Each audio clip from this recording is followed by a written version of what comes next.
আমি কুড়িগ্রামের এসএস পাম্পে এসেছি। আমি যেখানে দাঁড়িয়ে আছি আমার পিছনে প্রায় 1 থেকে 1.5 কিলোমিটার দূরে প্রায় 1 থেকে 2,000 মোটরসাইকেল আরোহী তাদের তেল নেওয়ার জন্য এসেছে রাত 2টায়, কেউ এসেছে রাত 3টায়। জ্বালানি তেলের সংকটে কুড়িগ্রামে লণ্ডভণ্ড অবস্থা হয়েছে। সময় যত যাচ্ছে তেলের তীব্র থেকে তীব্রতর হচ্ছে তেলের সংকট। আপনাকে বলে রাখি, কৃষি নির্ভর এই জেলায় একদিকে কৃষি অর্থনীতির উপর দারুণ প্রভাব পড়েছে, অন্যদিকে পরিবহন সেক্টরে ডিজেলের সংকটে অধিকাংশ পরিবহন প্রায় 1 সপ্তাহ থেকে বন্ধ হয়ে আছে।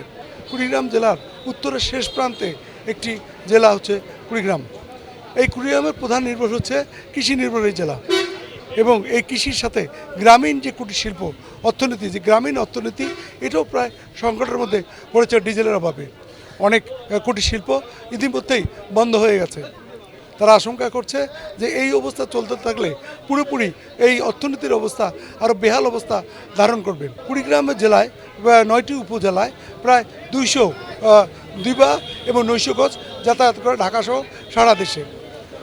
জ্বালানি তেলের সংকটে গত 1 সপ্তাহ থেকে প্রায় 100 পরিবহন প্রায় বন্ধ হয়ে আছে, এবং যে পণ্যবাহী ট্রাকগুলো এখানে কুড়িগ্রাম থেকে যেত, সারা উপজেলা থেকে প্রায় 2 থেকে 300 ট্রাক প্রতিদিন চাল, ডাল, ভুট্টা, আলু সব নিয়ে যেত বিভিন্ন দেশে। এইসব ট্রাকরা এখন ঘরে এক প্রকার বেকার জীবন করছে। তারা বলছে কুড়িগ্রাম শহরে কিছু ডিজেল পাওয়া গেলেও রাস্তার ধারে যে পেট্রোল পাম্পগুলো রয়েছে, এই পেট্রোল পাম্পগুলোতে আসলে কোনো অবস্থাতেই কোনো তেল পাওয়া যায় না। এবং এমনও দেখা গেছে যে পণ্যবাহী যখন ট্রাকগুলো যায় রাস্তা দিয়ে, ওইসব পাম্পে তারা তেল শেষ হলে তারা 2 দিন থেকে 3 দিন অপেক্ষা করছে, তবুও তেল পায়নি। বাধ্য হয়ে তারা তাদের ট্রাক চলাচল বন্ধ করে রেখেছে। এবং এই অবস্থা চলতে থাকলে আসলে কুড়িগ্রামের যে অর্থনৈতিক বিপর্যয় শুরু হয়েছে তার প্রভাব আরও কয়েক গুণ পড়বে বলে স্থানীয়রা আমাকে বলছেন। এখানে 7 ঘন্টা ধরে আমরা দাঁড়ায় আছি। এখানে যে মূলত দাঁড়ায় মানে যারা তেল নিতে আসছে, এখানে অনেক অনিয়ম আছে। এই অনিয়মটা আমাদের কুড়িগ্রাম জেলা প্রশাসন দেখতেছে না। এই প্রশাসনের নজরদারি হওয়া উচিত এই তেলের, অন্তত এই বিষয়টাতে প্রশাসনের নজরদারিতে আসলে এত মোটরসাইকেল হবে না, এত দীর্ঘ লাইন হবে না, এত মানে বিড়ম্বনায় পড়তে হবে না। যারা কর্মজীবী মানুষ, সরকারি চাকরি করুক বা কোনো অফিসে যারা চাকরি করে, তারা কখনোই এই বিড়ম্বনায় পড়বে না। যদি এই নজরদারিতে কুড়িগ্রাম জেলার প্রশাসন দেখেন তাহলে আমাদের সুবিধা হয়। ভোর সেই 4টা থেকে আমরা এই লাইনে দাঁড়িয়ে আছি।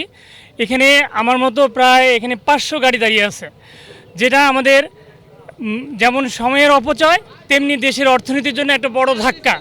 এই ধাক্কা থেকে আমাদেরকে সামলিয়ে ওঠার জন্য মাননীয় প্রধানমন্ত্রী সহ দেশের যারা দায়িত্বে রয়েছেন তাদেরকে বিকল্প কোনো চিন্তা করতে হবে, যাতে আমরা এই ক্রাইসিস মোমেন্ট থেকে উত্তরণ করতে পারি। আমি রাত 2টা 15 মিনিটে আসছি, এখন পর্যন্ত তেল পাইনি। তো আমার পেছন এবং সামন থেকে শুরু করে প্রায় 1000 গাড়ি আছে। এই গাড়ির মধ্যে পর্যাপ্ত পরিমাণ তেল না দেওয়ায় আমরা অফিস আদালত করতে পারতেছি না। এখানে পর্যাপ্ত পরিমাণ তেল না দেওয়ায় আমার অফিসের বিঘ্নতা ঘটতেছে। মাত্র 300 টাকা তেল পাওয়ায়, এবং অনেকেই নিয়ম শৃঙ্খলা বহির্ভূত কাজ করে অনেকে তেল নিয়ে বাহিরে তারা তেল বিক্রয় করে আমাদের মতো চাকরিজীবীদেরকে তারা বিভ্রান্তির মধ্যে ফেলাচ্ছে। এতে করে আমরা অনেক হয়রানির শিকার হচ্ছি।